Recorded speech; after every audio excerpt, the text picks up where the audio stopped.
Hello student, कैसे हैं आप लोग। मैं आपके सामने फिर से प्रस्तुत हूँ लेक्चर नंबर 2 के साथ। 10th क्लास के स्टडी के सीरीज़ में हम लोग unit number 1 first chapter start किए हैं, जिसके अंदर केमिकल रिएक्शन एंड इक्वेशन के अंदर आज हम लोग सीखेंगे बैलेंसिंग ऑफ केमिकल इक्वेशन। यानी बैलेंस्ड इक्वेशन क्या होती है, बैलेंस्ड केमिकल इक्वेशन क्या होती है, इसको आज हम लोग सीखेंगे। कोई भी केमिकल इक्वेशन जो है दी गई है तो उसको हम लोग कैसे बैलेंस करेंगे, सारी चीज़ें आज के इस वीडियो लेक्चर में आपको मिलेगा।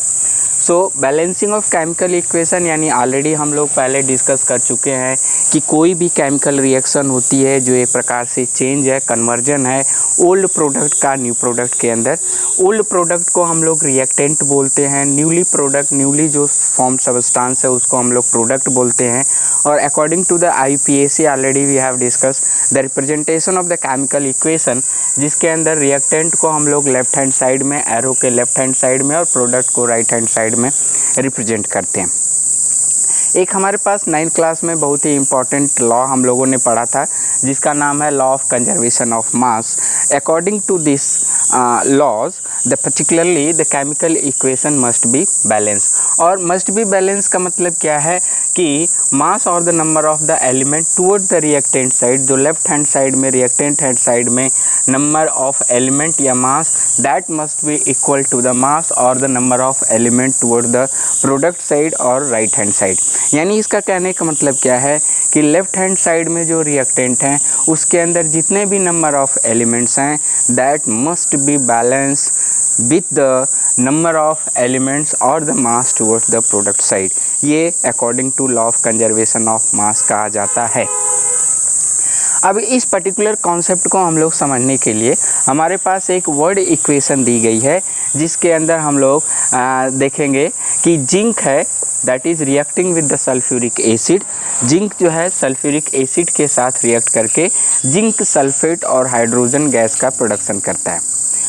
इसी वर्ड इक्वेशन को यदि हम केमिकल इक्वेशन यानी सिंबॉलिक फॉर्म में यदि देखें, so zinc is reacting with the sulphuric acid and synthesising the zinc sulphate ZnSO4 as well as the hydrogen gas is releasing. So ये जो हमारी जो केमिकल इक्वेशन है ये बैलेंस है कि नहीं है। सबसे पहले हम लोग इसको चेक करेंगे कि बैलेंस है कि नहीं है। यदि बैलेंस इक्वेशन है तो बैलेंस करने की कोई ज़रूरत नहीं है, लेकिन यदि अनबैलेंस्ड इक्वेशन है so that equation must be balance and that will learn further in upcoming point. तो सबसे पहले हम लोग ये चेक करेंगे कि ये रिएक्शन बैलेंस है कि नहीं है।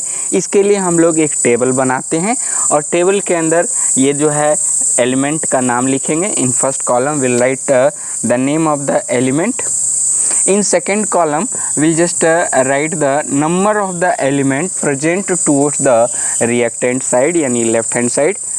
In third column, next column we'll write the number of element into the product side or right hand side. एक एग्जांपल जो कि यहाँ पे देखें तो यहाँ पे एलिमेंट हैं, जिंक है, हाइड्रोजन है, सल्फर है एंड ऑक्सीजन है। अब यदि हम इनके लेफ्ट हैंड साइड, इसके लेफ्ट हैंड साइड में देखें तो number of the zinc element is 1 towards the left hand side, number of hydrogen is 2, number of sulphur is 1, number of oxygen just 4। यदि इसको कंपेयर करें toward the right hand side और towards the product side, so number of zinc element is 1, number of hydrogen is 2, number of sulfur is 1 and number of oxygen is 4. So what we are going to see, when we just telling these elements, so we are finding that these elements toward the RHS as well as LHS यानी कि toward the reactant as well as the product side are same, hence this given equation is balance. तो इसका आप screenshot लीजिए। इतना समझने के बाद आगे हम लोग बात करेंगे कि how will just balance the chemical equation. तो तब तक आप लोग स्क्रीनशॉट लीजिए और हम लोग मिलते हैं थोड़ी सी बाद में। Now in case of unbalanced equation we have to balance the equation. How we'll check that the particular equation is unbalanced? So by counting the number of element toward RHS as well as LHS, if the both side number of elements are different, so we will say that the given equation is unbalanced and we have to balance it. So how we'll do the balancing of the unbalanced equation? By following the certain steps. So in first step, what we'll do, draw the boxes around each formula of equation. जो भी equation आपको दी होगी उस equation के अंदर जो formula है compound के, उन कंपाउंड के अराउंड बॉक्सिंग करना है. अभी हम एग्जांपल के साथ सीखेंगे, पहले आप स्टेप्स को मेमोराइज करें. So first what we'll do, draw the boxes around the formula of the equation. We'll make the boxes around the formula. Then what we'll do, in second step, list the number of different element in balanced equation. What we'll do, we'll make the listing. Already previously in previous point we have discussed. जैसे हम लोग element के check करते हैं वैसे list बनाएंगे और उस लिस्ट में देखेंगे कि how many elements are different to each other. Then what we'll do, after making the list, start the balancing. We have to start the balancing, but point to be remember, how we have to start the balancing? With a compound that contains the maximum number of element. Given equation के अंदर जो भी molecule और compound है जिसके अंदर की maximum number of element होंगे, we have to start the balancing with that compound. Then in subsequent step, next balance the other element. After balancing the compound which having the maximum number of the element, we have to balance the another element. We'll see with the help of example, don't worry.